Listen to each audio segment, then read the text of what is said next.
Want to welcome everybody here tonight. We appreciate you being here. Before we get started, I'd like to welcome Monsignor Ralph Chanel from St. Peter Chanel Catholic Church.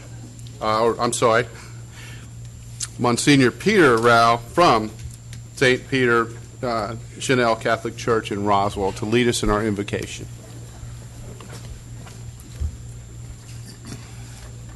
Let us pray. We stand before you, God, our Creator, conscious of our own unworthiness, but aware that we gather in your name. Come to us, remain in us, enlighten our hearts, give us light and strength to know your will, to make it our own, and to live it in our lives.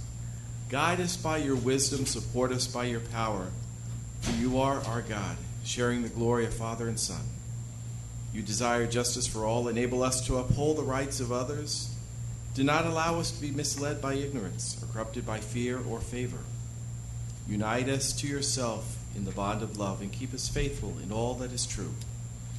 For we gather in your name.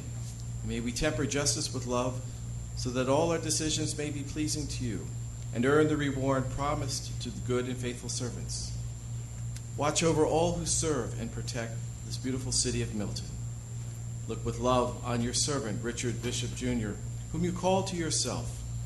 Grant him light, happiness, and peace, and let him pass in safety through the gates of death to live forever with all the saints in the light you promised Abraham and to all his descendants in faith. Through Christ our Lord. Amen. Amen.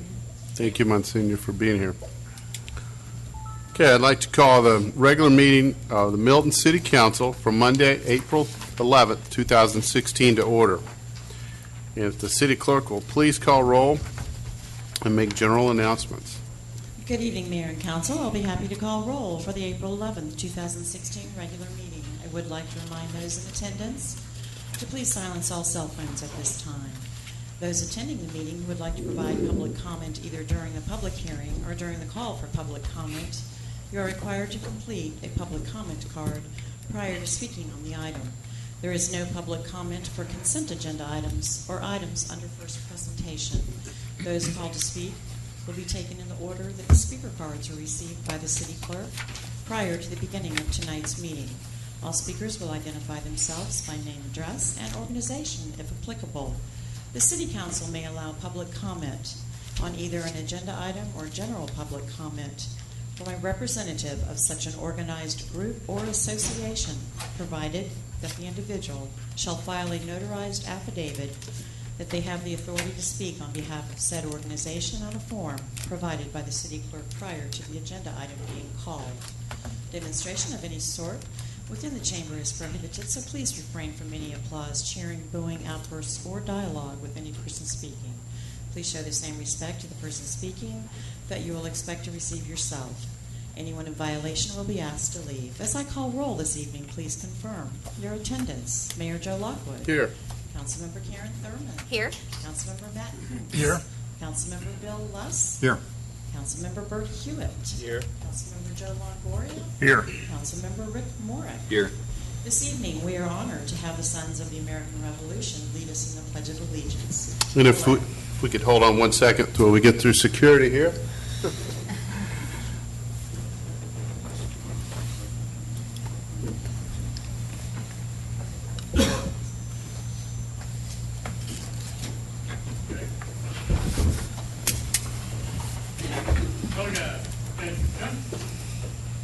To the front line.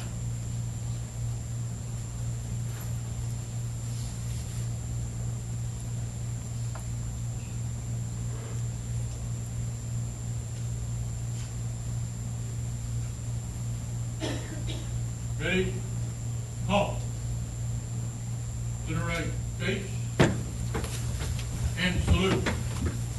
I pledge allegiance to the flag of the United States of America and to the republic for which it stands, one nation, under God, indivisible, with liberty and justice for all. To the left. Face. To the front line.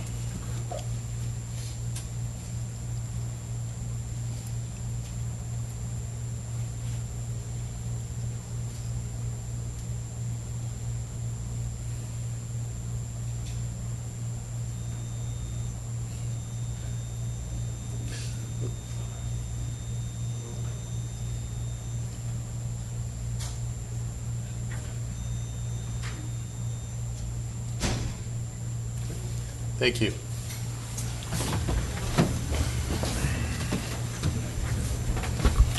Good evening. Want to welcome everybody here tonight. We appreciate you being here. Our next item is the agenda. Sudi, if you want to call the item. Next item this evening is approval of the meeting agenda. This is agenda item number 16-081. Okay. I'd like to add an executive session to discuss personnel. Is there anything council wants to add to the agenda or staff? Okay. I'll ask for a motion on the agenda. Mayor, I'll make a motion to approve the agenda as amended. Second. Okay, I have a motion and a second from Councilmember Thurman and Councilmember Kutz for approval, all with the addition of a executive session to discuss personnel. All in favor, please say aye. Aye. Any opposed? That's unanimous. Next item is public comment. Sudi, do we have any public comment? We do not have any general public comments, sir. Okay. Then I'm going to move on to the consent agenda. Sudi, if you'll please call the item. First item is approval of the March 14, 2016 City Council Work Session meeting minutes, agenda item number 16-082. Our next consent agenda item is approval of a construction services agreement between the City of Milton and Delta T Corporation for the installation of a commercial ceiling fan at the Broadwell Pavilion. Agenda item number 16-083. Next is approval of an amendment to the MOU for T-SPLOST Consultant Services between the cities of Sandy Springs, Alpharetta, Johns Creek, Milton, and Roswell, Georgia. Agenda item number 16-084. Our fourth and final consent agenda item this evening is approval of a construction services agreement between the City of Milton and Garland DBS, Inc. for fire station roof repairs at fire stations 41 and 43. Agenda item number 16-085. Mayor, I'll move to accept the consent agenda as prepared by staff.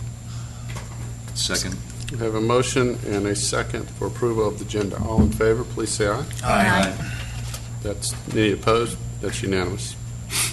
Okay, we'll move on to reports and presentations. Sudi, if you'll please sound the items. The first proclamation is a proclamation recognizing National Library Week. This is being presented by Councilmember Bill Luss. Thank you, Sudi. I'm pleased to present this proclamation tonight in recognition of National Library Week.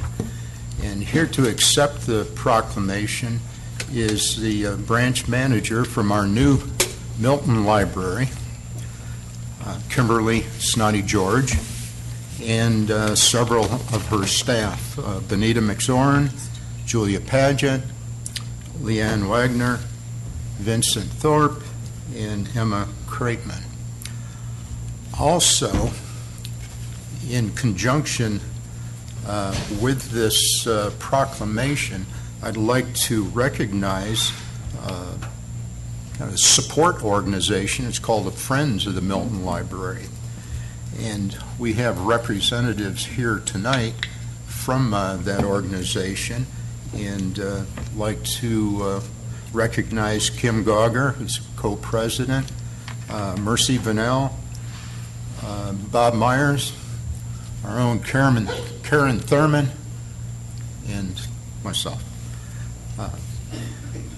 You need to recuse yourself. Let me ask the city attorney about that. Self-serving, yes. Sorry about that. Okay, I'll read the proclamation, and after that, if all of you would come forward, we'll present it up front for a little photo op. It's a proclamation for National Library Week.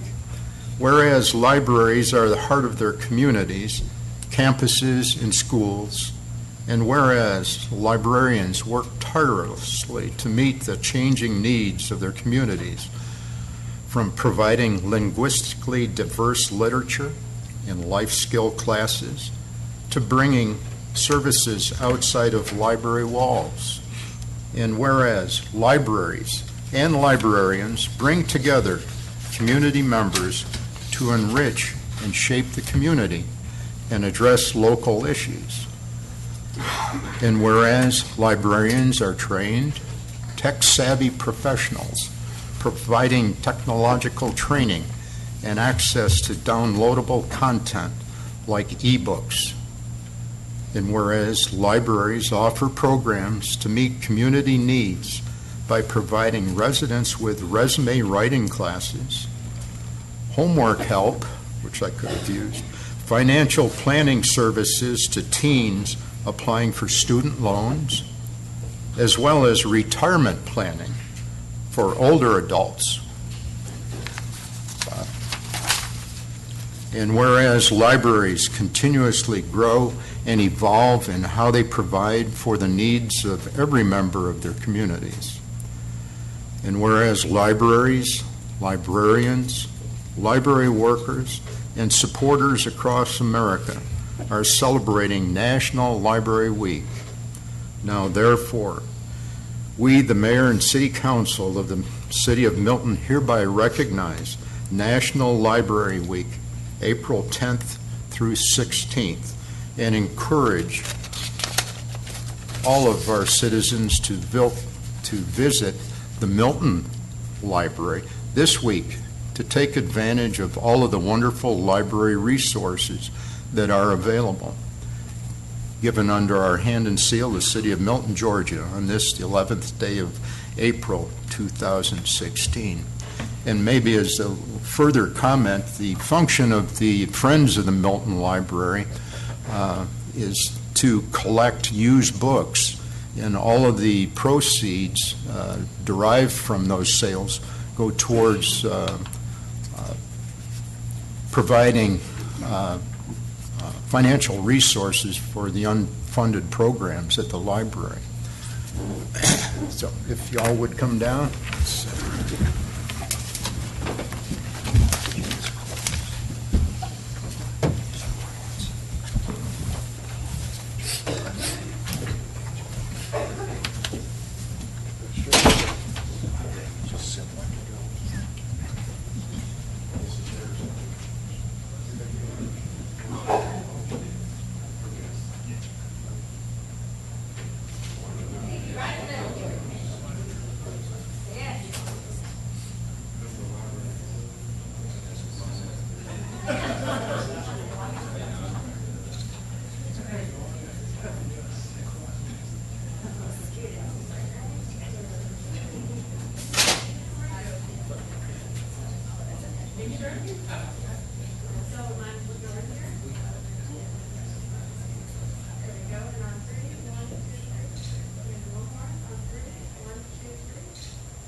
Further comment that next month will mark the first anniversary of the opening of the Milton Library. It's amazing how quickly it's gone, but probably it's one of the most well-used facilities in Crabapple and all of the tremendous support for the library and great use. Thank you guys for all your hard work. The community is proud. Our team this year is library transform, and we look forward to making a very positive impact. And let us know whatever we can do in the city. Thank you very much. Thank you. Thanks.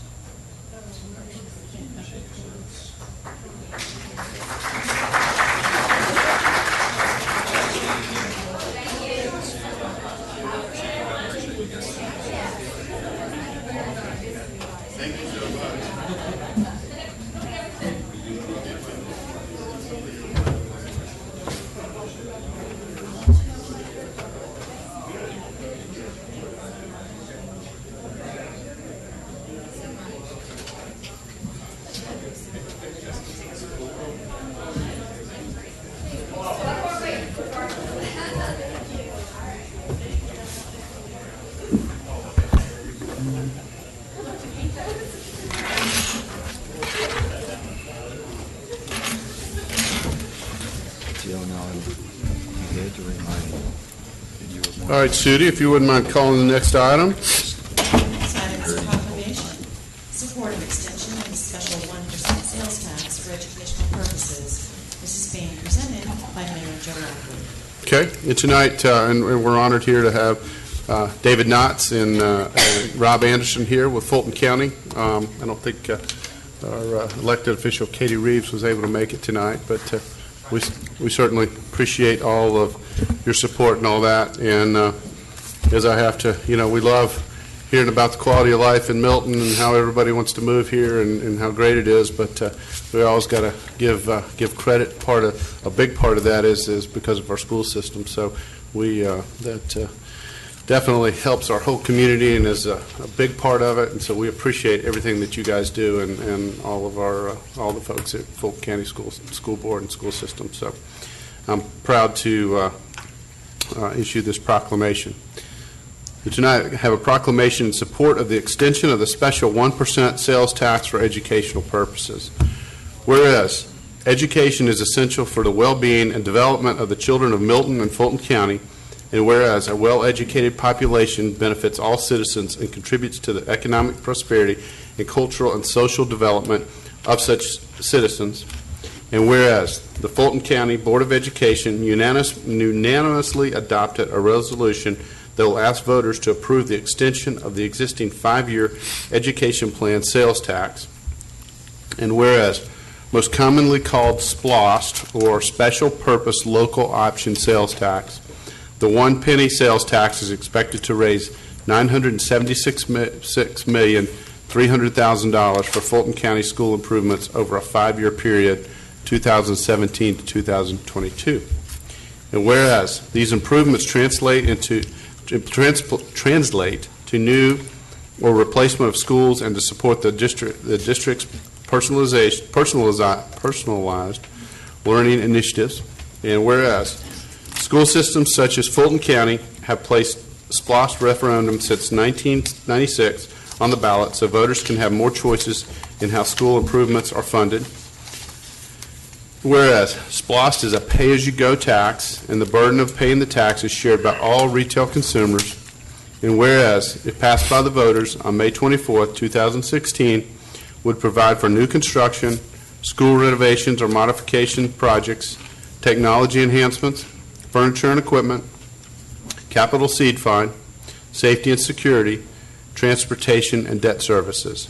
And whereas we'll also provide a new STEM-focused high school campus center in North Fulton and the replacement of Crabapple Middle School. And now, therefore, we, the Mayor and City Council of the City of Milton, hereby express its support for the proposed extension of the SPLOST for educational purposes in Fulton County. And that's given under my hand and the seal of the City of Milton, Georgia, on the 11th day of April 2016.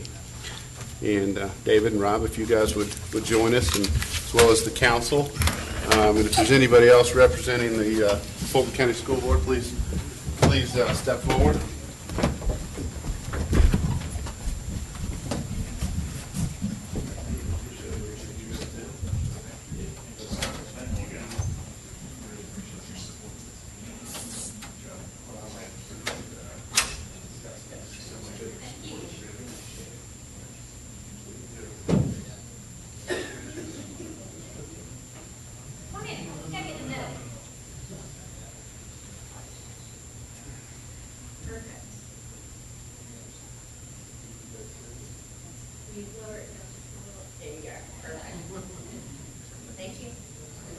Thanks, guys.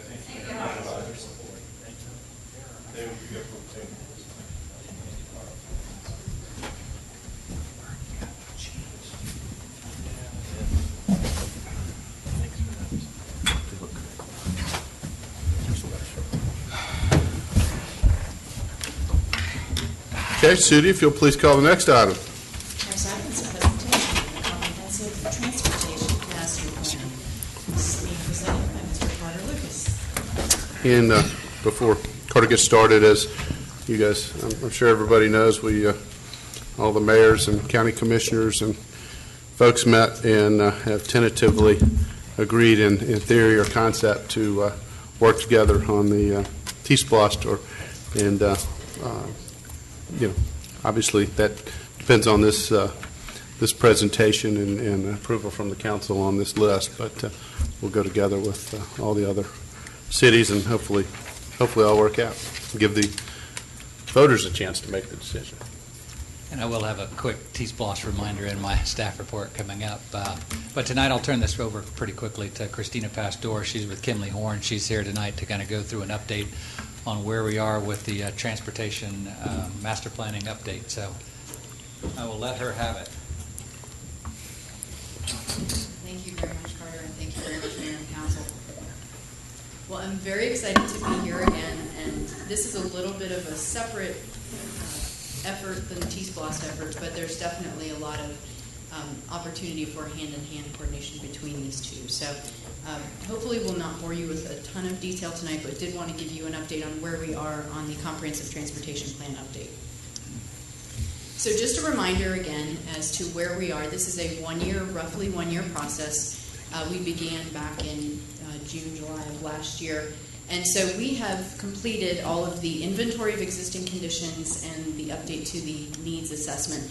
And this is really building on the work that we did as a part of the 2009 CTP. So there's the city's been doing a great job of keeping all of that information up to date, and so we're continuing to build upon that. We are now in the phase of recommendations, and you can see that we'll be wrapping up in probably June, early July with the complete report. So I want to give you some background on what we've done and what's coming up. So since October's presentation to the council, we've accomplished a number of different things.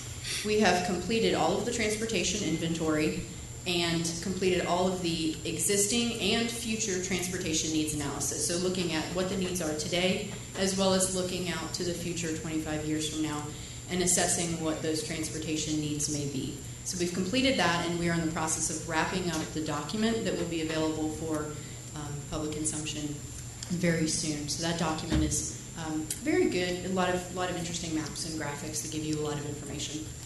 In terms of public outreach, we've also conducted a number of different things. We attended 2 football games in the fall, one at Milton High School and one in Cambridge.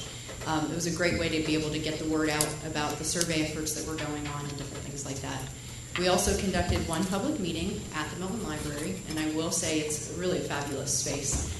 It was too bad it was monsooning and we didn't have as many people as we had hoped, but the space itself was really quite spectacular. We've completed 3 focus group meetings. We've conducted one, an inclusionary focus group that really was heavily focused on individuals with disabilities and mobility challenges. We also spoke as a part of a bicycle focus group, and were part of the 5K event where we could get information on pedestrian needs. So really great opportunities to reach the public in non-traditional ways. And then we've also completed the first round of our online MetroQuest survey, which I want to spend a little bit of time talking about. Excuse me. That survey ran from the end of October all the way through early February. It went a little bit over 3 months. We extended it just for a little bit to catch after our bicycle focus group. Over 2,000 people visited the site, and approximately 1,300 actually took the survey, which when you consider the size of Milton's population, that's nearly 4% of the population, which is phenomenal. Such an amazing turnout and feedback and response rate from the residents of Milton. So we were really thrilled, and actually the MetroQuest vendors were very complimentary of the responses that we received. So kudos to the residents of Milton. We talked about a number of different things, what the transportation priorities are. We had some survey questions that we asked about. We conducted some mapping, asked for some information about detailed locations, and then asked them to stay involved. You can see from the priority ranking, the top 4 of 8 priorities in order were vehicular travel, walking and biking, improving connectivity, and transportation safety. So we have a little bit more information about each of those. The first on vehicular travel, we asked a couple of different questions about vehicular travel, and some of these are surprising and some of them really are not. Which are the periods that are most congested? AM and PM, definitely no shocker there. But the average travel time to and from work of residents who took the survey was nearly 43 minutes, so that's definitely quite a bit of travel time. When it came to walking and biking, people tended to use sidewalks most, followed by trails. Really, I mean, a lot of heavy focus on sidewalks and trails particularly. And we also asked the question, if improvements were made, would you walk and bike more? So, of course, it's what we call a stated preference question as opposed to a revealed preference. People like to say that they walk. We'll have to see if they would walk and bike more. But it's great news at least to say that people have an interest in walking and biking more if better infrastructure is put out there. So 73% said yes, much more likely if improvements were made for walking and biking. When it came to connectivity, excuse me, people want better, more reliable access to a number of different things. And the largest one was actually retail and commercial type development. So I think that is a really great opportunity for the neighborhood kind of scale retail that you have in Crabapple and places like that. People are also looking to connect to employment, housing. It's really well balanced in terms of the number of places people want to be able to connect to more easily. And when it comes to safety, not surprisingly, most people think that roadway safety is the best opportunity, but there's also some opportunity for walking and cycling safety improvements also. And when we talk about the types of safety improvements that are the most effective, it's also very well balanced. You can see it's really a mix of things like turn lanes and adding roundabouts, which is great because you've been adding roundabouts, so that's a testament to the safety improvements that the public sees. So lots of great information from those survey questions. I think one of the most interesting elements of this survey for us was the mapping element. People had an opportunity to drop different points onto the map to show where they had specific transportation recommendations. And they could pick by mode, and you can see there's blue dots for roadway improvements and different colors for different types of improvements. There are thousands of dots on this map of people, residents in Milton, that have indicated where they would like to see different types of transportation improvements. So this was a great help for us because we were able to look back at what we had done as a part of our needs assessment and compare with what we heard from the public to see if there were any places that were missing that we could provide additional improvements that we hadn't already recognized. So as a part of our needs assessment, we won't get into a lot of the information on inventory, but some of the needs assessment, we want to be able to tell you a little bit about what we did. So when it comes to roadway vehicular, we looked at a couple of different things, and these are not necessarily the end-all, be-all of all types of transportation needs, but what it is it's helping us to understand where the greatest needs are. And so we used our travel demand model, which is a regional model developed by the Atlanta Regional Commission to help us understand where the greatest areas of congestion might be by 2040, and identified some of those intersections using that. We also used information from the City of Milton relative to crash data, looking at intersections that have the highest crash rates, and we mapped those. And then we were able to look at corridors as well. And just to note, the corridors that we've highlighted doesn't necessarily mean that they need to be widened. But what we're looking at is maybe there might be some opportunities for key turn lanes at certain intersections. So just want to make sure to clarify, we're looking at very few road widening projects. Most of them might just be some small operational improvements. But these aren't even projects. These are just helping us understand where needs exist based on what we anticipate by 2040. You can also see some of these intersections already have improvements underway. The needs analysis does not take into account some of the improvements that have been made. So if there might be a high crash location that has been improved, it wouldn't show up in our results. So we're keeping that in mind to not make additional improvements over and above. We're also looking at pedestrian needs. My allergies are just being very difficult today, so I do apologize. Part of what we're doing for the pedestrian analysis is looking at, where are the places that have the greatest need? Now, there's one element of keeping the community rural, particularly in residential areas, but in a lot of places we would love to say sidewalks everywhere would be great, but where is the most valuable place to put sidewalk? And a lot of that has to do with where are the destinations that people are trying to connect to.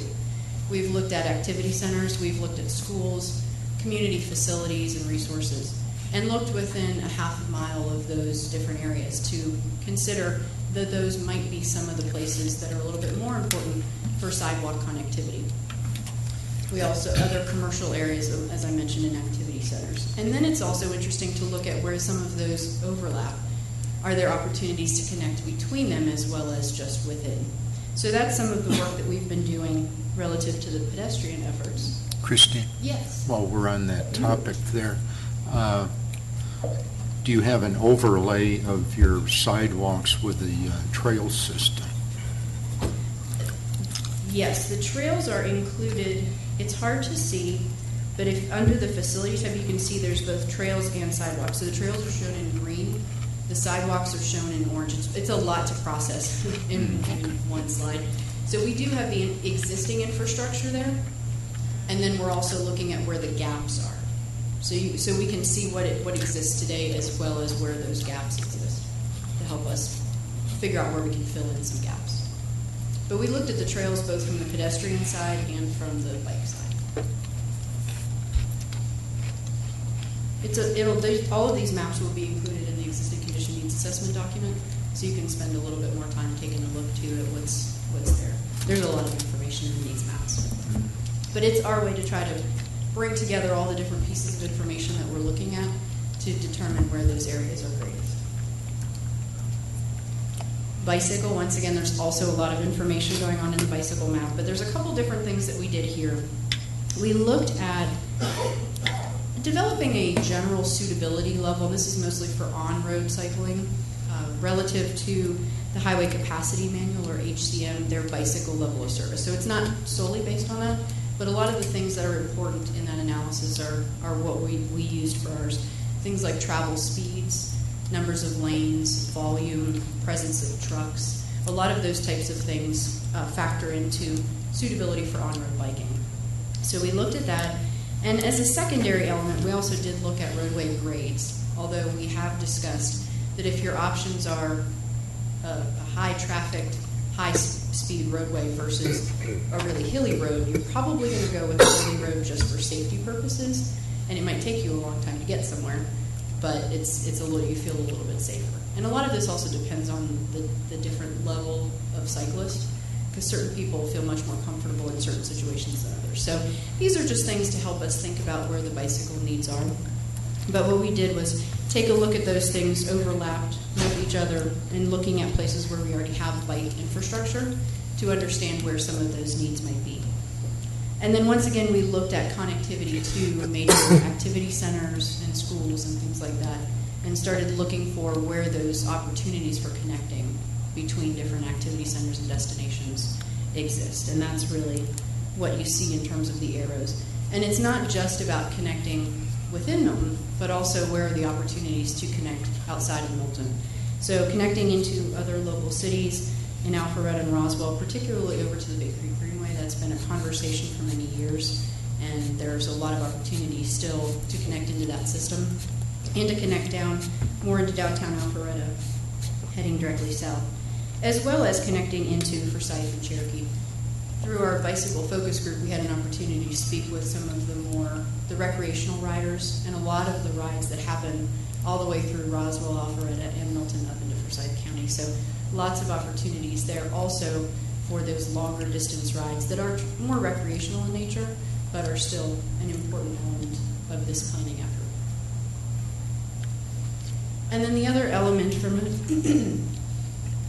from a needs perspective is transit.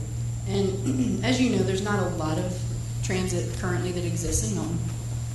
And so we looked at the areas of higher population and some of the activity centers. What we have heard over and over again is that there are many people who would love to be able to get to Crabapple on transit and can't currently do that. And so in looking at some of the different population density areas, as well as some of the activity centers, this is where we've come in terms of the transit needs. It's nothing tremendous, but it's an extension of what exists today. So after we completed the entire needs assessment effort, what we did is move into the recommendations phase. And in terms of developing our list of projects, there were a number of things that went into that. The results of the needs assessment that you just saw, feedback from our public outreach, in particular a lot of the survey efforts, focus groups, and public meetings, and then of course staff input. And so from all of that information, we developed a draft universe of projects, if you will, that we're now in the process of evaluating. So we have created a round of evaluation criteria that evaluates each of the different projects broken out by mode. And that is driven very heavily based on the vision and goals of the project to make sure that we're remaining consistent with where the City of Milton would like to continue. As I mentioned, we separated them by mode, and we're really taking into account many of the key transportation considerations as a part of this. So what's next? We are in the final stage, and so as we look forward to the next couple of months, we've got a number of things that we're working on. We've already developed those draft projects and are in the process of evaluating them now. In addition, for the roadway projects, we're conducting some additional model analysis. For intersections, we're conducting operational analysis in one of our tools called Synchro. We're actually using this and for a couple others for anybody that happens to know anything about transportation modeling software. It's fun to watch the cars drive around in circles, but it's more valuable for us than just that, but it's entertaining for other people. And then also for the roadway projects, the corridor projects, we're using the travel demand model to test the value of some key widening projects and new connection projects, and then also the McGinnis Ferry interchange. We did some modeling work on the front end for that to look at what the impacts were to the City of Milton with what is proposed currently for the interchange and the widening along McGinnis Ferry. So that's another element of what we're considering.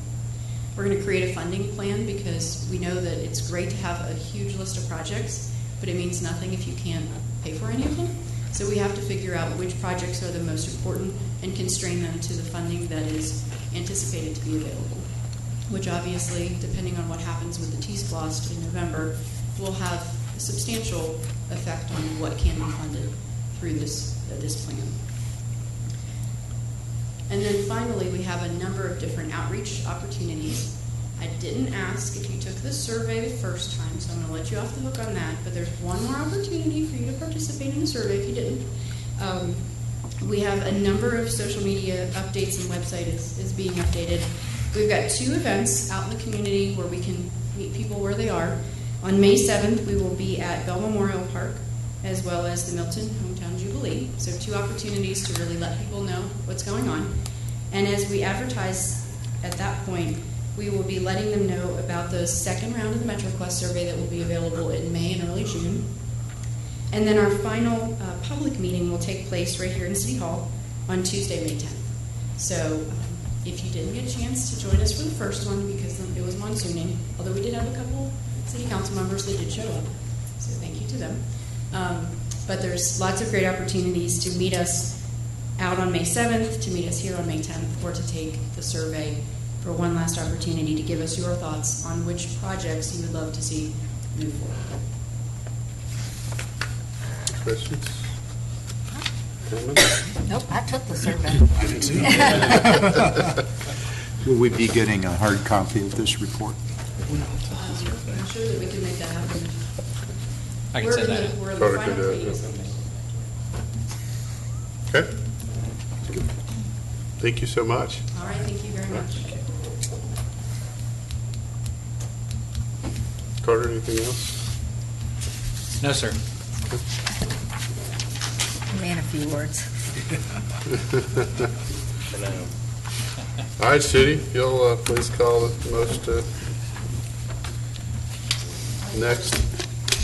First item for first presentation is consideration of RZ 1602, BC 1601, 745 Ebenezer Road, by Brightwater Homes, LLC, to rezone from AG1 agricultural to CUP community unit plan to develop 50 single-family homes on 63.57 acres at an overall density of 0.79 units per acre and a concurrent variance to increase the maximum lot coverage from 20% to 50% for each individual lot. Section 64, 1141D1B. Agenda item number 16-086. Our second and final first presentation item this evening is consideration of B16-003, the Reserve at Providence Road, the Providence Group of Georgia Custom Homes, LLC, to reduce the front setback from 60 feet to 20 feet on lots 1 through 10, 18 through 23, 30, and 34 through 36, Section 64, 416B, and to increase the height limitation by 5 feet on lots 5 through 9, 19, 20, 34, and 35, Section 64.1141C1, Agenda Item Number 16087. Okay, thank you, Sudi. Do I have a motion on the first presentation? Mayor, I'll make a motion to approve the reading of the first presentation by staff. I'll second it. Okay, I have a motion and a second on the, from Councilmember Coots, second by Councilmember Thurman on first presentation. All in favor, please say aye. Aye. Any opposed? That's unanimous. Okay. Tonight, we have no items on the public hearing, zoning agenda, or unfinished business, so we're going to move on to new business. Sudi, if you'll please call the next item. Next item is consideration of a resolution of the City of Milton, Georgia, enacting an emergency moratorium for 30 days to bar the acceptance of applications for permits authorizing the use of community sewage disposal systems. Agenda item number 16088. Mr. Ken Gerard. Mr. Mayor, members of the council, thank you very much. On your agenda this evening is a emergency resolution that would bar the acceptance of any applications or requests for utilization of community septic. This was the byproduct of discussion the council had at a meeting somewhat recently where the issue of community septic came up, and we were able to discuss the applicability of Section 5184B of the Milton Code, which has been characterized as sort of a holdover provision of Fulton County that does in fact allow community septic now in various various sections of the community. The question becomes is what to do with it. And so I think the direction that was given to me from the council is we may want to look at Section 5184B and decide whether we want to keep it or not keep it or modify it or revise it, because I don't think a whole lot of attention has been paid to it since candidly 2006. And one way, though, to maintain the status quo with respect to a provision like that is to impose moratorium on the acceptance of any applications that would attempt to use our community septic protocol that is found in 5184B. So that is what this does. This puts in place a 30-day moratorium on the acceptance of any applications that would seek to use community septic. It does not, let me repeat this, it does not affect anything that is already in progress. It's not the way zoning and land use work in Georgia. So anything that is already in process or anything for which there has already been a permit applied for will continue in the ordinary course. This would only pertain to new applications. What this would do would set in place a 30-day moratorium out of an abundance of caution. I am not personally convinced, as your attorney, that the language involved in community septic is in the form of the zoning code. Nonetheless, what we typically like to do is get in place a 30-day moratorium, schedule a public hearing. If we want to extend it longer, we will do it at that time. So that's what I'm recommending we do. However, as part of the enactment of this, if this is what the council chooses to do, I'm going to ask you, do we envision this being longer than 30 days? Do you want me to set up a public hearing for instance, May 2nd, advertise it in the zoning procedures law, and bring you back a much longer moratorium as far as 6 months or more? And of course, the objective is very easy. The objective is to rewrite this section of our code if we want to. Mr. Mayor, that's my presentation. Well, I guess you bring up a good point, because 30 days doesn't do a whole lot one way or the other. Yeah, the 30 days is simply, that's the emergency part of it. Yeah. That gets us to a public hearing. It's after the public hearing when you have the right to look at this for a much longer period of time, when you answer the true question of what are we going to do with this section of our code. Because if we're going to do an ordinance modification, that can take a bit of time. We have some experience with moratoriums here in Milton. We've been through a few of them, so I know this is not the first time we've contemplated this. Okay. Any questions for Ken on this? Joe? So Ken, if we were going to somehow modify the ordinance, you're thinking it's going to take 6 months? No. Oh, okay. I was a little worried when you said that. Although I will tell you, I have seen in Milton that we have. Well, you know what I'm talking about. Yeah, Councilman exactly. Longoria, but no, I don't think this is a very small section of the code. It shouldn't take that long. However, the answer to what to do with it does implicate a much bigger policy issue that I know the council has been grappling with. Yeah, so I just want to steer clear of any kind of moratoriums that get in the way of citizens, enjoying a great relationship with their government. So, for me, I would rather understand what it is we want to change, get on changing it, and not have to worry about a moratorium to, give us time. Because to me, I see a moratorium as being an issue with the council making up their minds on exactly what they want to do and getting that work done, as opposed to protecting something. So That's right. So the direction given to me was to do this while you did that. right, Exactly what you I get said. it. Okay. Anybody else? Any thoughts on it, Karen? What does it have to do to qualify as an emergency moratorium? To me, the term emergency bothers me, because the term emergency means like, something has got to be done right now, or something bad's really going to happen. And I guess because I feel like anything that came before us, we would have the right to look at on a case-by-case basis anyway. How does this qualify as an emergency? Right. So the reality is it probably doesn't. The typical reason we do these in an expedited way like that, though, is the whole benefit of the moratorium is lost if the development community or property owners have the ability to look and see that it's about to occur. Because what happens is we will be loaded up with applications for the very thing upon which we're about to put a moratorium on. So that's the way we do it in an expedited way.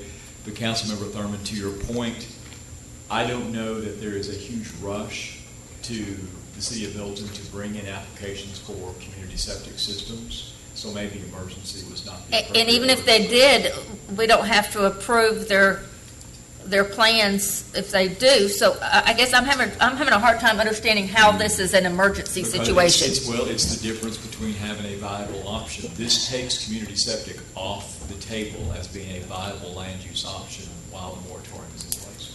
But I can't disagree with you. I think in the history of Milton, I don't know how many of these applications we've had. It's not been many. On the other hand, I'm programmed to believe that a moratorium is intended to stop something immediately. That's why we add that language.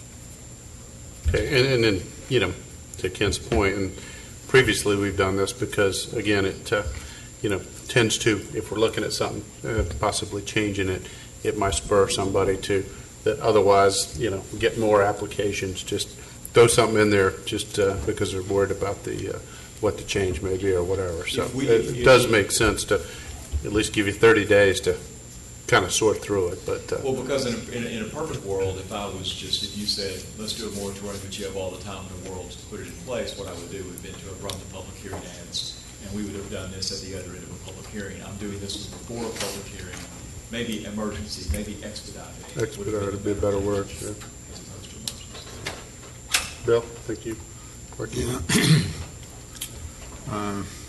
It seems that this issue has come up just recently as a result of a recent application here.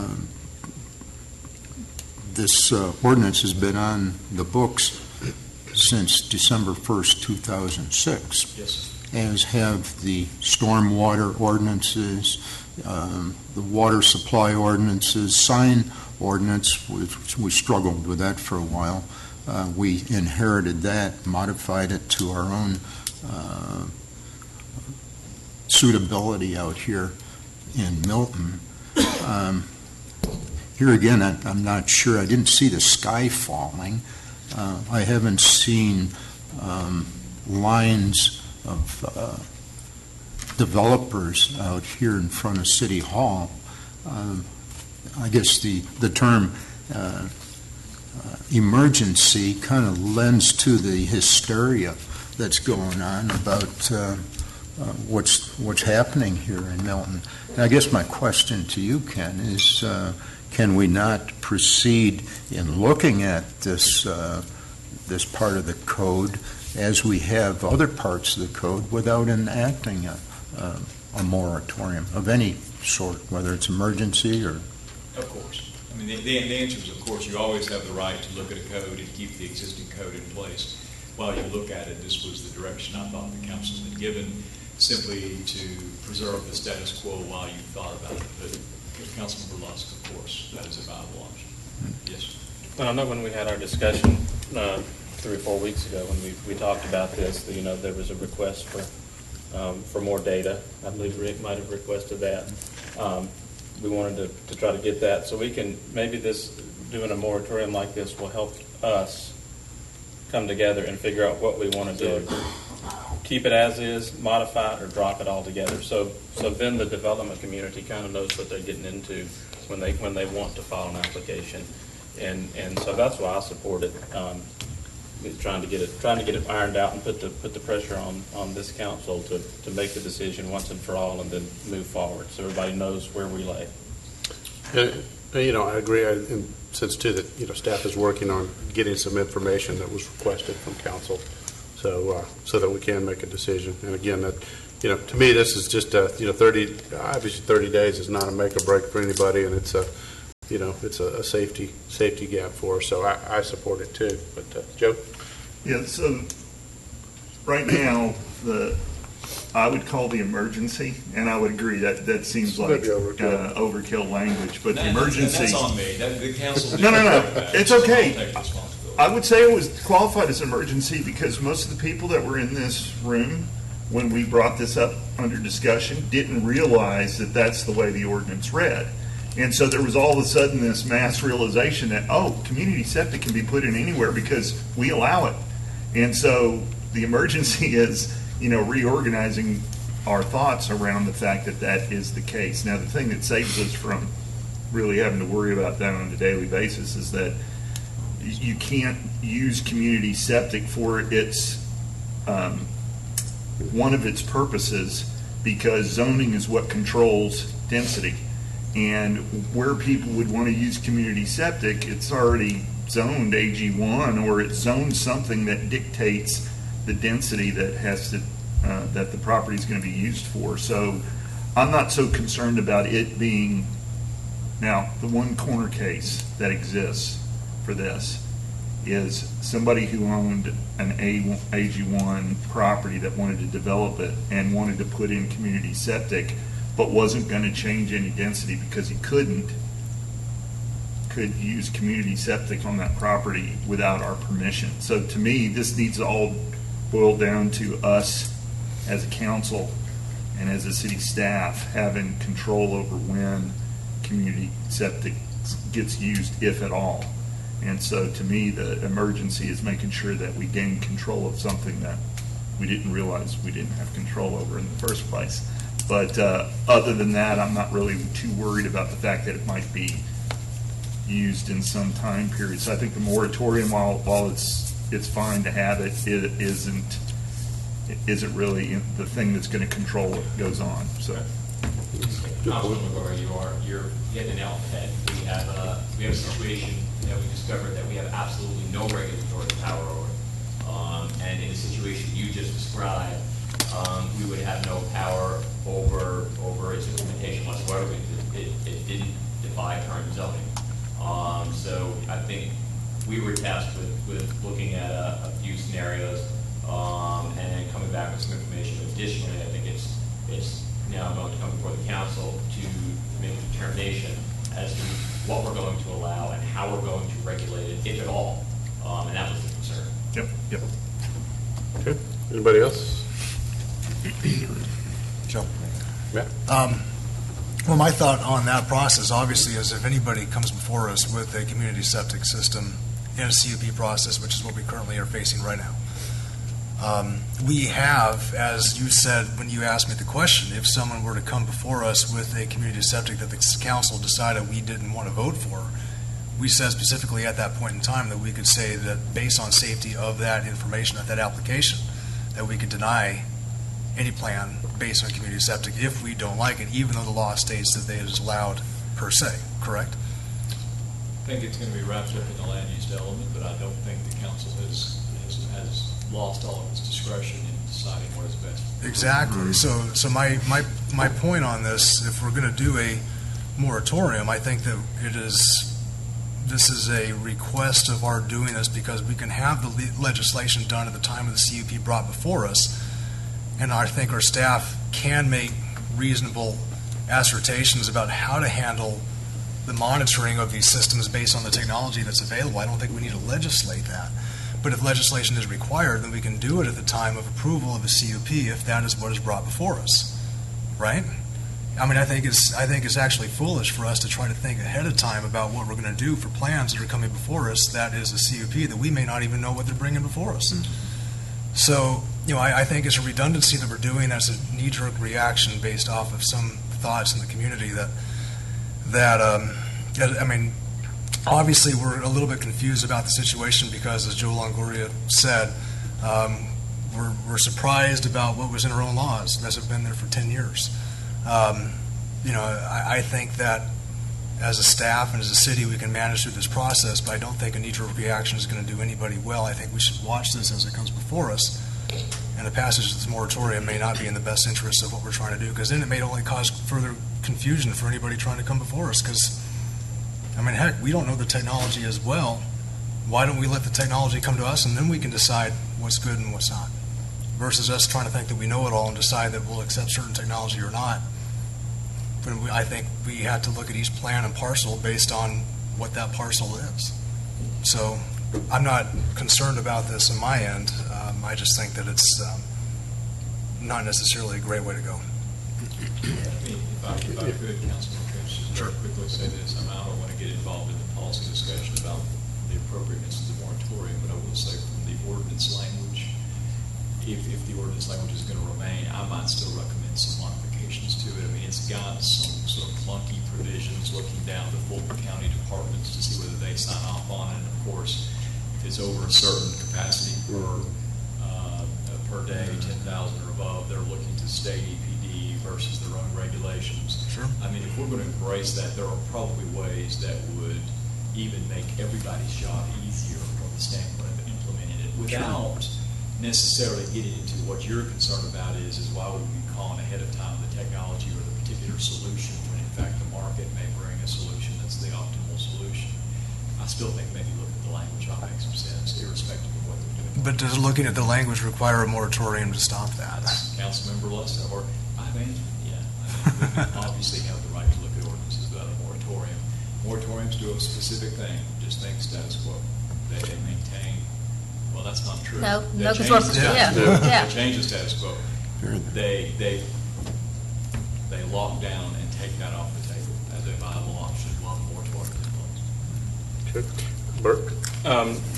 Well, I differ a little bit in your thoughts, Matt. I think if we left it the same, or as we worked on it, didn't do a moratorium, folks, developers, landowners, people that may make applications don't know really where we stand, and they're already investing some time and money in this. If we get a clear cut, this is what we allow. I'm not saying necessarily this system A, B, C, or D.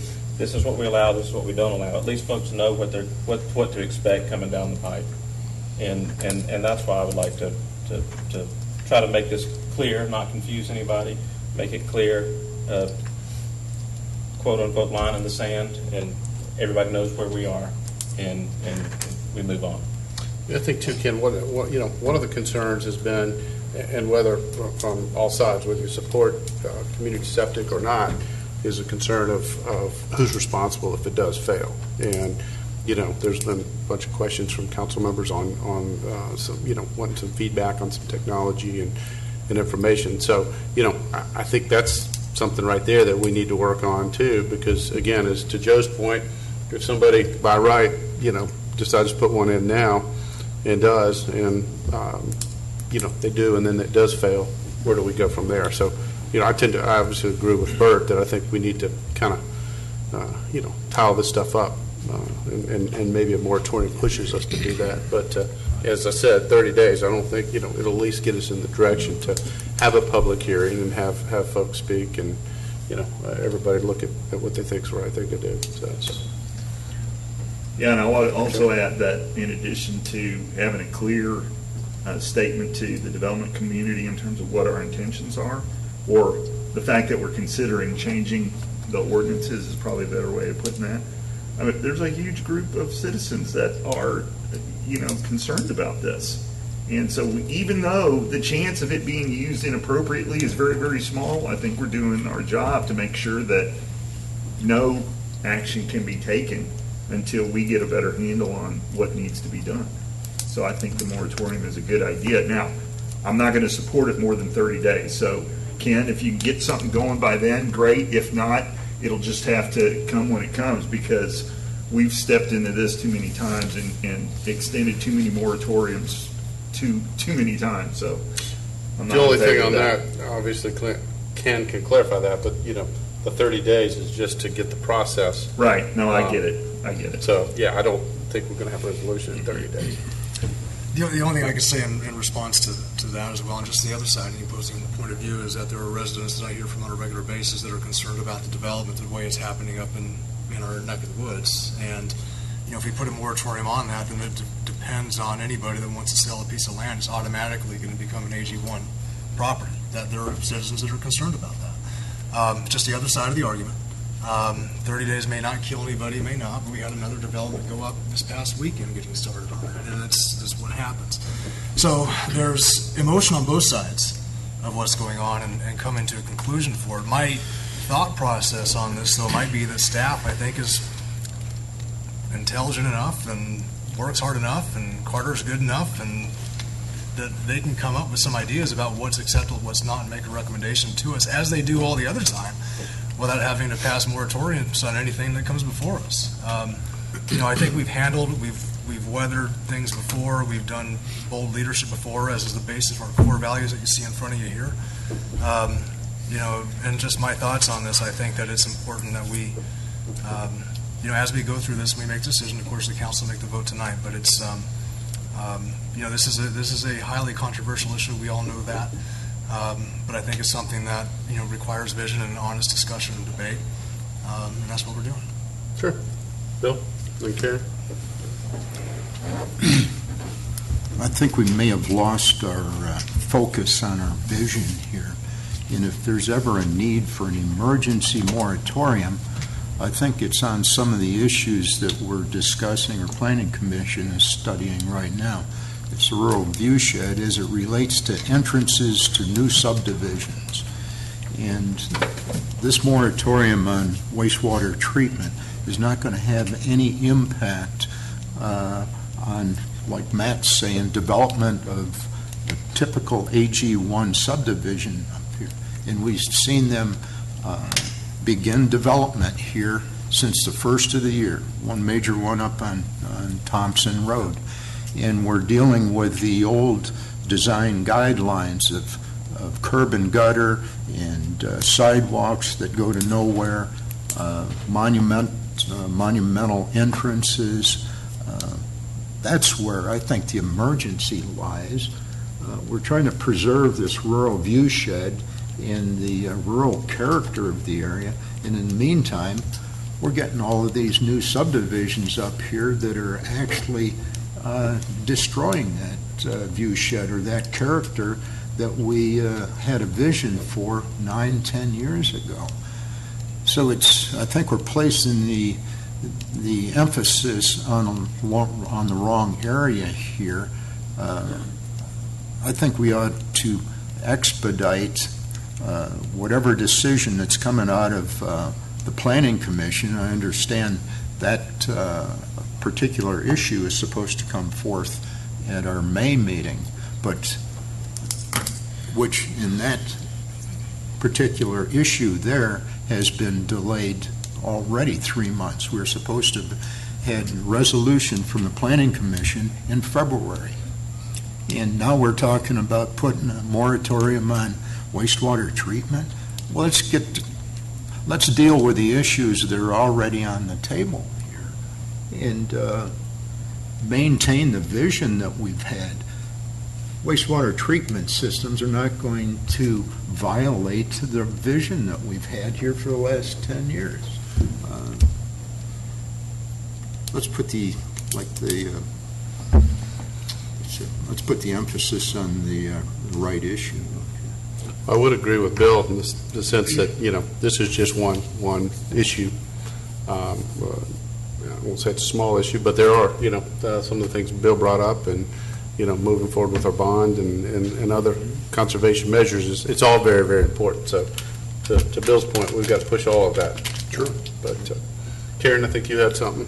Yeah, I'm still having a hard time understanding how this is an emergency moratorium, because in my mind, an emergency moratorium you put into place to stop a behavior that you see repeating itself, and you need to change the ordinances to stop that behavior. We have had one application in almost 10 years, so obviously that's not a regular behavior we have. Now, I can support something for 30 days because I do believe strongly we need to change the wording of it. I believe it's not clear, it needs to be clarified, and we need to change it. But I agree, we got a lot bigger things. We sure do spend an awful lot of time in this city talking about where the poop goes. We need to be talking about the ways we can actually preserve the things that are really important to the city. Are you allowed to say that public? Oh, it's in the public record, too. It gets censored. Somebody will redact it. Okay. The one quick question, I guess, Ken, just to clarify, in this situation, since we are talking or there's been discussion about changing the wording of the ordinance and our code, Right. What could happen if we didn't, if we don't do and I agree the emergency word may be a little strong, but, the typical reason that we would do this is to, I won't put words in your mouth, but just so that somebody, if they're on the fence now, it may promote, people trying to develop stuff and put in applications quicker before something changes just because of fear of the unknown. Right. So almost universally, the reason for a moratorium is because the government, doesn't matter which government, recognizes the problem with some of its codes or regulations and wants to stop everything while it corrects it. Okay, that's, at its most base, that's it. So emergency, that's on me, that's my language. It's our stock moratorium language. But the reality is the application is still the same. It is to put the brakes on the use of this provision to the extent it would be used, again, in the foreseeable future. Once in 2 years. For 30 days. So right now, we're talking about May 11th. If you were to adopt this evening, it would be May 11th. I will tell you what my plan would be. My plan would be to advertise this and have a much longer one brought to you on May 2nd after a public hearing. I will also say this, a moratorium by and of itself does very little. It's only the work while the moratorium is ongoing that actually makes it yield any fruit, and that is the underlying policy consideration to see whether we want to rewrite this code, which I do think we should, even if it's to keep it sort of the same effect. It still needs to be made more clear whether you want to excise it altogether from your code, which is another option that you have, or some third option that I'm not able to think of right now. So my point simply is a moratorium is just a tool, but the actual policy is what you all have to decide, whether that manifests itself in a work session, another one, or some way that you all come up with a policy vision with respect to community septic.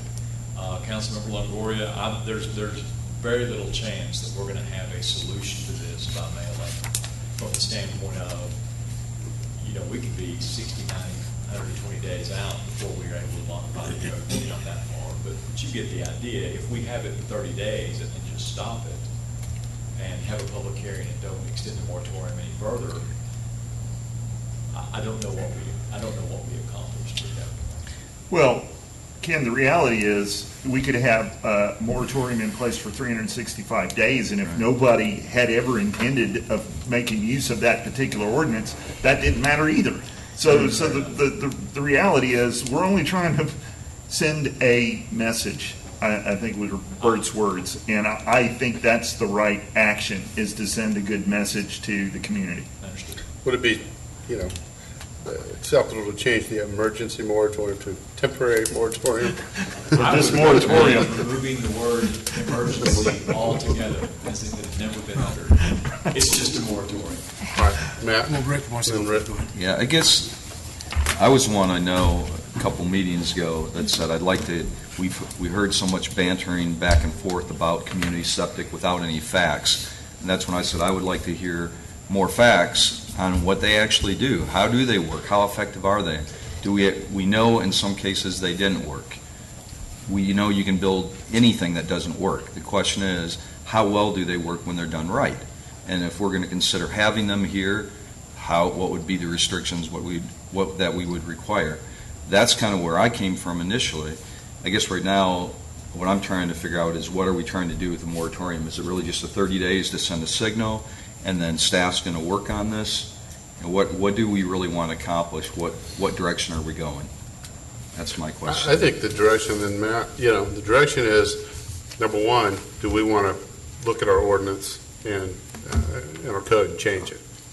And I think Ken's recommended, whichever way we go, you need to do some. The real question is, do we do a moratorium or not? And there's, everybody's got their opinion on that. So, Matt? And my only concern, obviously we can look at the ordinance and change that too, and I would support that on that end. My only concern is the message that we are sending, which is if we decide that we don't want, first of all, we have to decide if we have a problem or not. Is AG1 zoning changing the look and feel in the green space in the community? And do we have the sprawl that's having that happen? And that's something that we as a council have to decide if that is our vision, if that is our concern, or is it not? And that really what it comes down to is that's first and foremost. If it is, then do we then want to have development ideas to come before us to solve that problem? And if we want that, then we need to be able to have this message open for that people to come before us with ideas that we can look at and evaluate and stop it if we want to without having to have a moratorium in place. But if we send the message, hey, look, we appreciate you guys, we want to think we know it first instead, without ideas coming before us, and we run the risk of losing more property in the meantime, then we might have a council that decides that we don't have a problem to begin with. And that's something that we have to individually decide, every one of us up here, is do we have a problem or do we not? And the message that we send at this point in time that we have to look at is really an important one. And, I made my point clear, I think, on that, but I respect all of yours. I understand that. That's why we're all having this discussion. Okay. Bill? Just a quick side note for general interest, and while David Knotts is still here, we have three major community wastewater treatment systems in the city. One right behind my house at Summit Hill Elementary School, and I'm not aware of any. In fact, I did check with staff at Fulton County schools. There's never been an issue with that one. Another in the school system is Birmingham Falls Elementary School, and that system was installed after the city of Milton was incorporated. And according to my information from, I forget the fellow we talked with over there, there have been no major issues with it. The third major installation was installed at Birmingham Crossroads back around, I think, 2003 by A.G. Armstrong. And I think the major issue with that is that it's underutilized. And when systems like that are underutilized, they don't perform to their ultimate capacity. But just to let folks know that we do have these systems in the city. They do work, and there haven't been any major disasters since I've been around.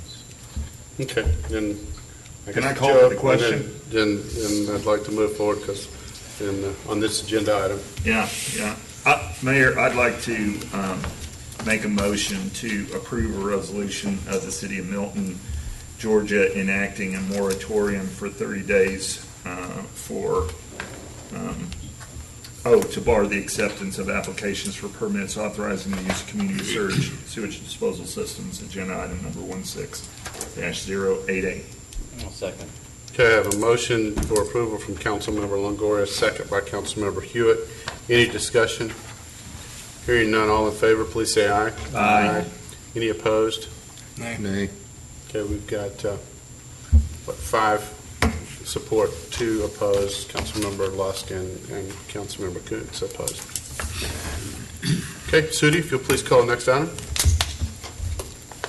Next item is consideration of an ordinance issuing a conditional use permit to T-Mobile South LLC for the construction of a 150-foot tall monocline tower accompanied by a 4-foot lightning rod and a 50-foot by 50-foot fenced equipment compound at 14495 Hopewell Road as required by the judgment of the Federal District Court dated March 15, 2016, in T-Mobile South LLC versus City of Milton, civil action number 10, CV 01638 RWS. This is agenda item number 16089. Mr. Cantor. Mr. Mayor, members of the council, thank you very much. This, as you, Sudi has noted, is an ordinance that is anticipated to be approved by the City Council that will put to bed the litigation that has been ongoing between the City of Milton and T-Mobile since literally 2009. Now, the litigation has not been going on since 2009. 2009 is when T-Mobile made the 3 applications for 3 different towers in the City of Milton, one for placement on Hopewell Road, one for placement on Mountain Road, and one for placement on New Providence Road. The Mountain Road tower was withdrawn. The New Providence Road was resolved by way of some stipulations that basically the city had placed on it back at the time that it provided the original grant of the CUP. This present tower at 14495 Hopewell Road is the one that has been litigated basically to fruition.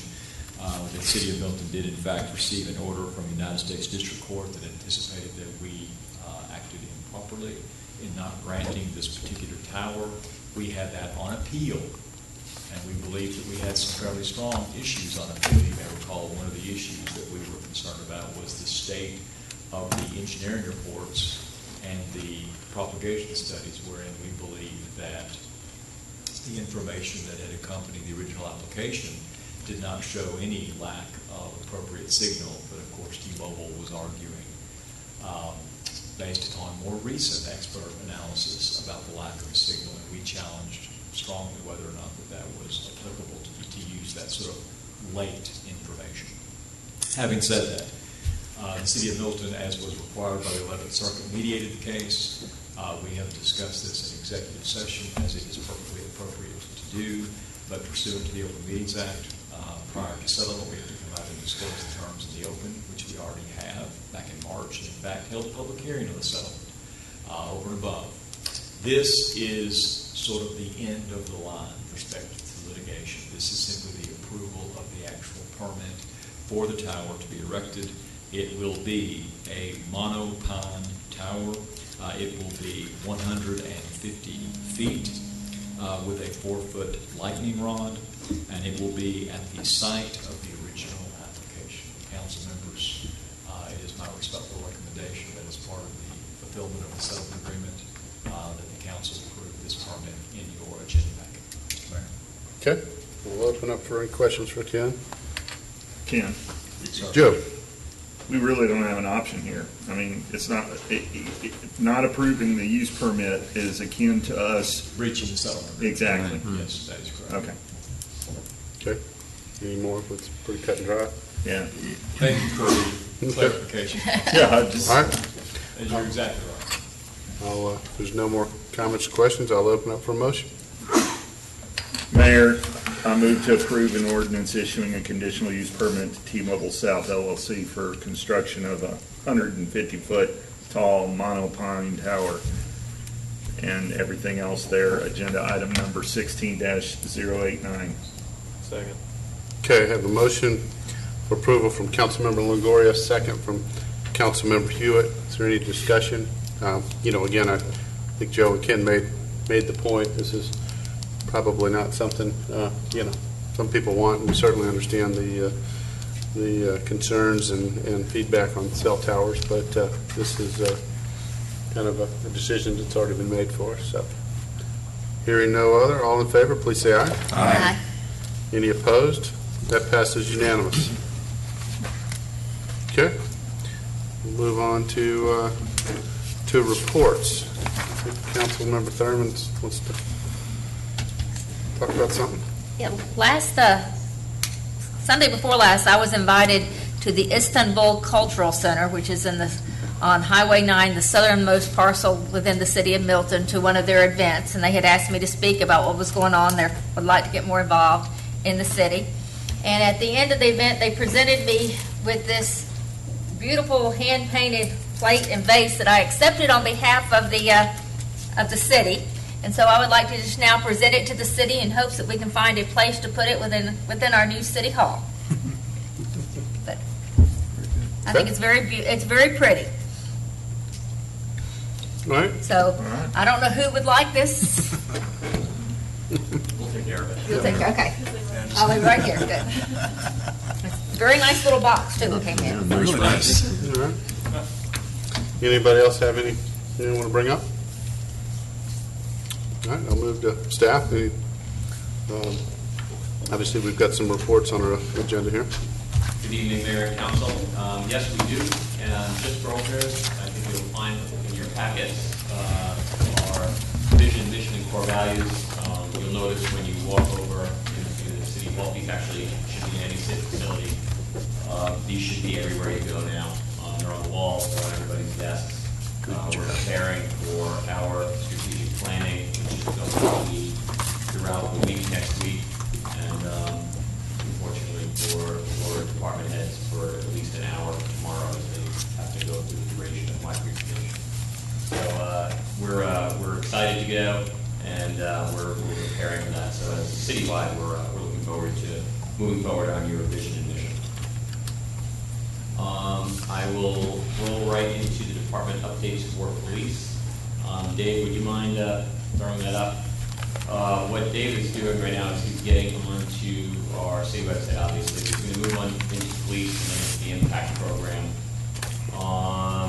This has now gone live thanks to the help of Angela and several of our police officers that work together to create this. So what you can now do is any member of the city of Milton community, scroll down a little bit. You can now get into the impact site and determine, in fact, who is your impact officer. Every square inch of the city has an officer that's assigned to it now. We are rolling this out. We're starting with Coffee with a Cop and a few other things. You'll be seeing it advertised quite a bit. And Dave, do favor throw in, you can use my address, 610 Hampton Bluff Lane.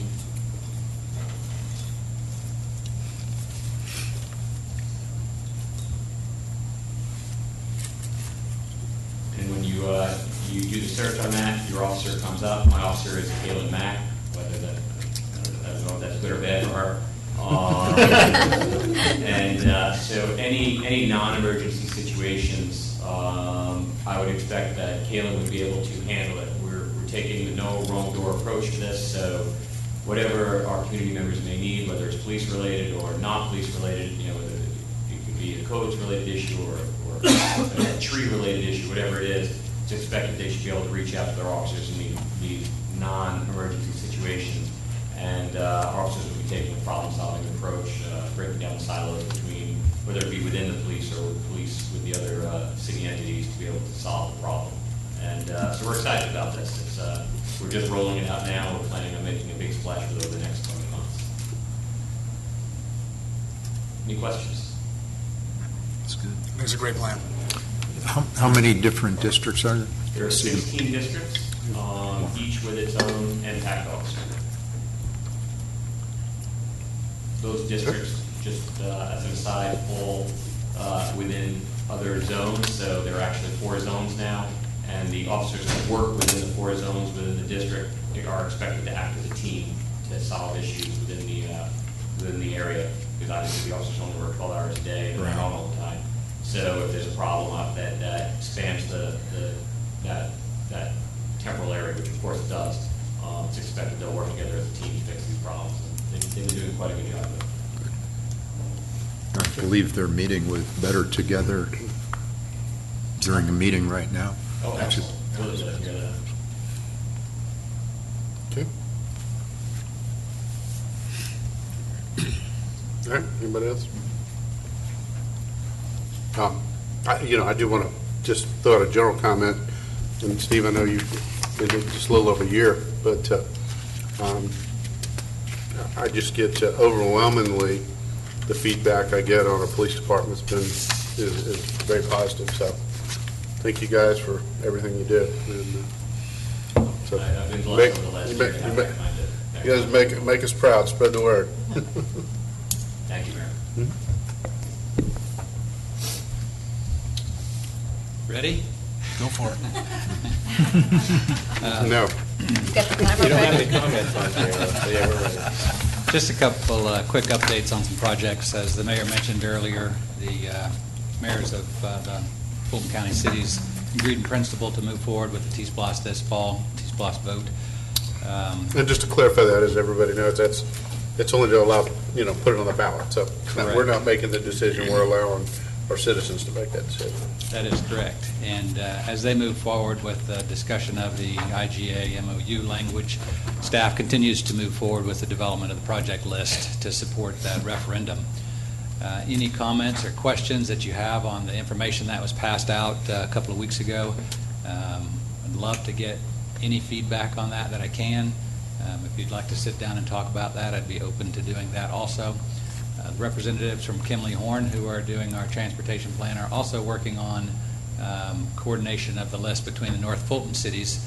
They'll be here in the next couple of weeks to kind of go over not only our list, but how our list fits into the overall project list being developed by North Fulton. And so you can have an opportunity there to give comments at that time too. But if you have anything before that we can include, I'd be happy to take any information that you can give me on that list. And if you need that list again, please let me know and we'll get that information out to you. City Hall continues. Construction is currently on schedule. Began to pour footings for the building this week and hope to have the slab completed beginning part of May so that we can start going up vertical with that in the middle of May. Just completed all the geo piers too, so that's moving forward and right on schedule.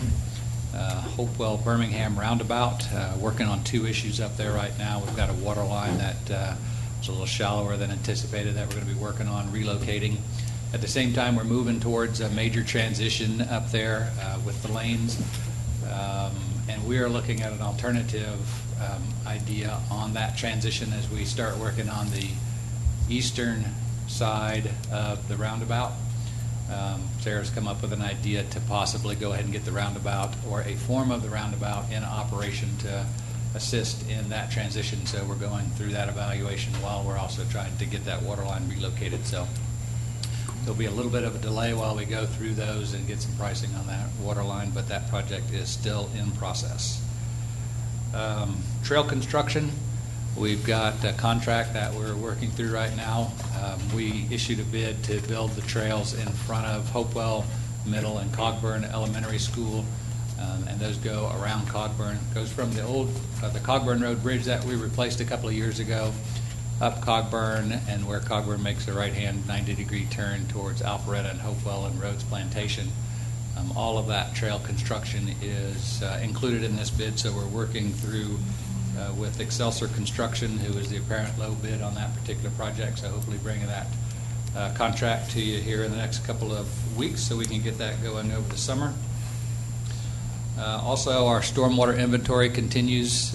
You may or may not have seen some guys out in the field working on our stormwater inventory. Currently, we've inventoried a little over 3,300 structures, which represents about 38% of our system. They'll be going for about 3 or 4 more months to totally identify our entire stormwater system throughout the city. So a pretty big effort going there. And that's it. That's kind of the major things that we've got going on. If you have any questions, I'd be glad to answer them. Any questions for Clark? I have had a request from a couple members of the community.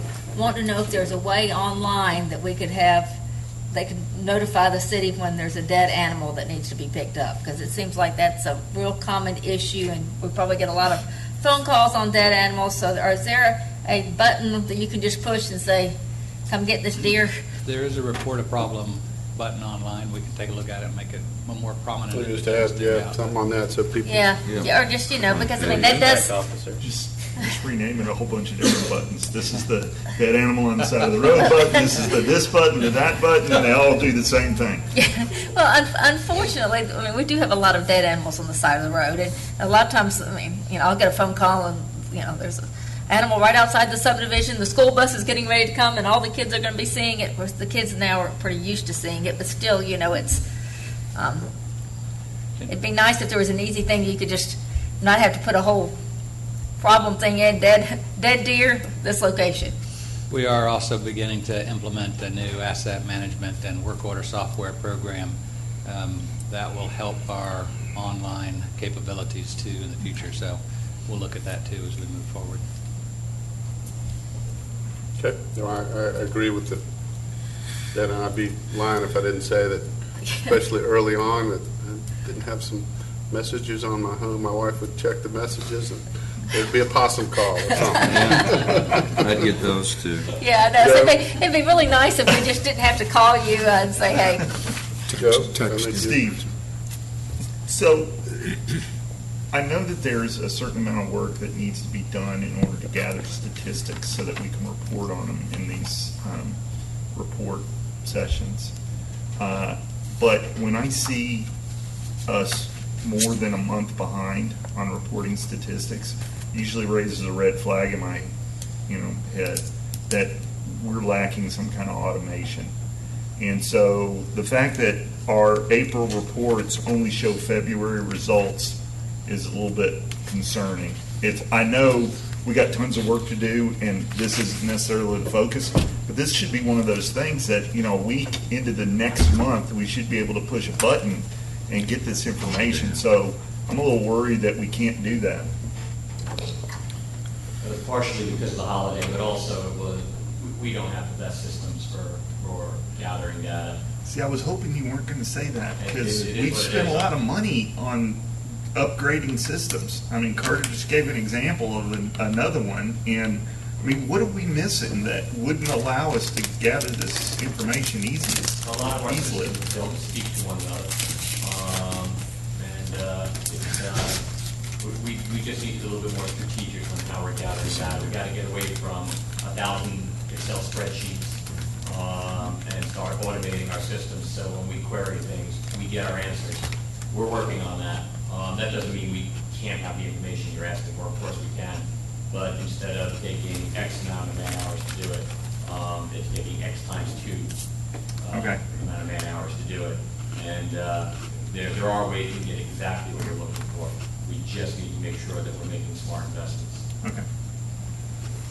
I mean, this certainly shouldn't be the priority, but I was worried that that's why we were having difficulties, because systems don't talk to one another. It's not automated. It's not as simple as pushing a button.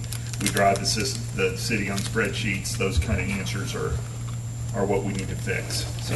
And to the credit of all the department heads, it's something that they've been talking about for a while, and getting away from these conflictive efforts of trying to keep our information and our records management. But a lot of good ideas have bubbled to the surface. In fact, when we started talking about the dead animals, Stacy immediately turned to me and talked about a solution called Secret Fix, which is something that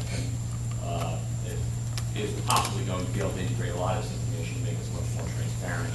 It's these types of opportunities that we're looking at. Okay. Okay. Thanks. Hi, everybody. March recommendation, our program has started in March, actual playing games of both lacrosse as well as baseball.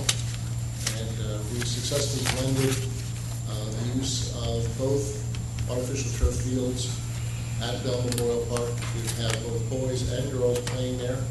We're playing all day Saturday and well into Sunday, and it works out very, very well. We still have girls practicing at the expanded fields over Northwestern. The boys are practicing at Bell Park, but being able to come out and play the games has been very successful, and the feedback I'm getting from people is it's great because now their games don't get rained out. So that's going very well. Our baseball program, registration from ages 4 through 10 went surprisingly well this year, and we've gotten started. Our 11 and 12-year-old program, we did not have sufficient kids. I think I've reported that once before, but we have talked with HYA, and we realize it's going to take time for these kids to come back. In that age group, they lost a year. A lot of kids went away. A lot of kids went to different sports. A lot of kids went to different programs. But we believe that this will organically come back to us as you have kids, because the foundation is still quite strong. Do want to let you know we had a very successful experience with the Atlanta Cricket Club.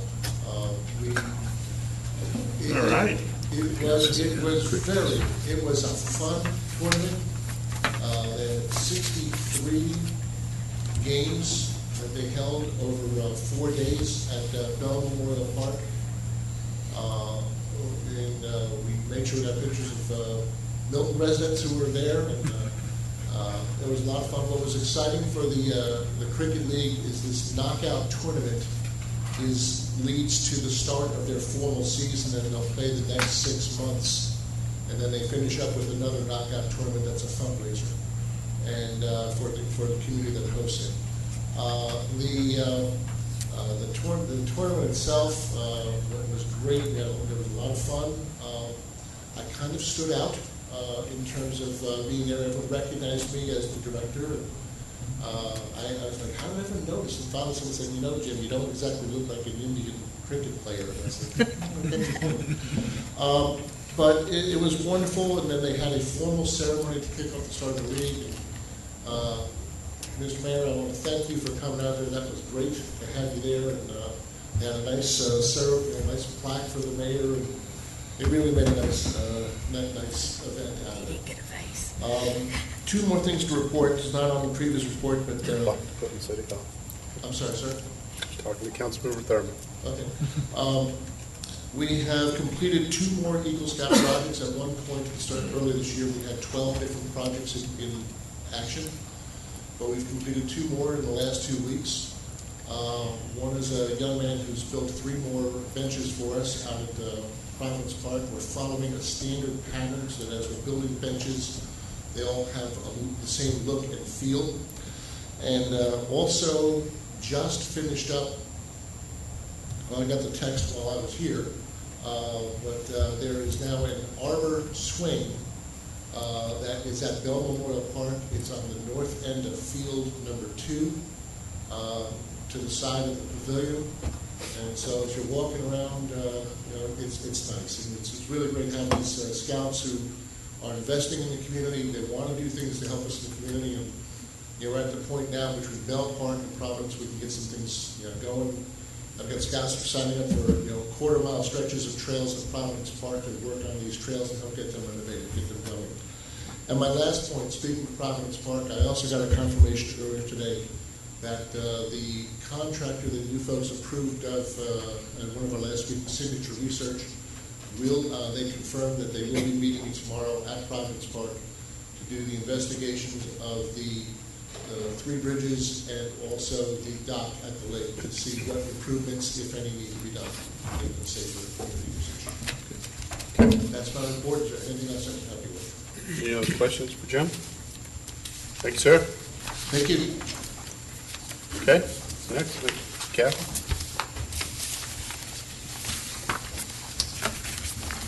Good evening, Mayor, members of the council. Update on projects. The first one is in terms of the 5-year update to the city's comprehensive plan. The next scheduled meeting of CPAC will be tomorrow evening. So we're looking forward to that. Next, the proposals for the updated master plan for the downtown Milton Crabapple area are due in tomorrow. So we are most anxious to review the proposals. Number 3, the wayfinding signage for downtown Milton. The next meeting of the stakeholder committee has been tentatively scheduled for mid-May on that project. And then finally, the green space bond. There are 2 more meetings scheduled on determining a list of criteria for potential bond funding. And those meetings are scheduled for April 14th, Thursday this week, as well as the final meeting, which will be before the Planning Commission at their meeting on April 27th. In terms of rezonings, as you know, 745 Ebenezer Road, the rezoning from AG1 to CUP will be coming before you at your April 25th meeting. We have a series of text amendments relating to the enhanced rural review shed, and piggybacking with that are proposed amendments to Chapter 48, which deal with changes to requirements for trails and sidewalks, gravel roads, and left turn lanes. So all of these amendments and changes to 48 will be reviewed by the Planning Commission at their meeting at the end of the month, April 27th, and and then they will come before you for your consideration on May 16th next week. That's my presentation. Any questions? Any questions for Kathy? Okay, Bill? Hold on, I think Bill may have one. Kathy? Maybe I missed it on your, it's probably on your report, the number of building permits issued, residential permits, okay. So we're running about, we're running consistently around 26, 27, 28 per month then, I guess. Are these, how many of those represent subdivisions as opposed to single lot permits? Just roughly. I really wouldn't even want to make a guess, but I will certainly look into this tomorrow and give you an answer. Good question. Thank you. Thanks, Kathy. All right, Sarah? Good evening. I have two things to talk to y'all about. One, got back from South by Southwest. I thought it was a fantastic trip. The senior leadership at the Metro Chamber who attended thought that it was great. They want to go back next year and just do it bigger and better. I should have the official report from that. They said by next council meeting with the numbers and social media hits and all that sort of data to come back and show you guys that. The second is the art commission that we've been talking about. At the last staff meeting, it was suggested that I put together a task force to create the art council. And I've spoken with the art council commission in Louisville, Santa Monica, and in New Orleans. And New Orleans specifically suggested that I talk with the Americans for the Arts. It's a nonprofit in New York and DC. And they help cities do this for free. You kind of tell them what you want. They're working on pulling some resources together for me, but they're really, I mean, I think that's absolutely the best way to go. They've already done it. They know how to do it. They know what works best. I've told them our demographics. But in talking with them, I'm hoping to be able to put together the task force and have our first meeting at the end of next month before school lets out. And then kind of work on it over the summer and hopefully be able to launch the art, whatever we decide on, maybe at Crabapple Fest. That is what I would like our goal to be. We'll see what they think about that. But those are the two things I've been working on. All right. Okay. Thank you. Thank you. Okay, the next item is executive session to discuss personnel. Do I have a motion to move into executive session? Motion. So moved. Second. I have a motion and a second. All in favor, please say aye. Aye. Any opposed? That's unanimous.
All right, we need at least 4 of us to reconvene and We got 4. I move to reconvene. Second. All in favor? Aye. Any opposed? All right, do I have a motion Move to adjourn? to dismiss.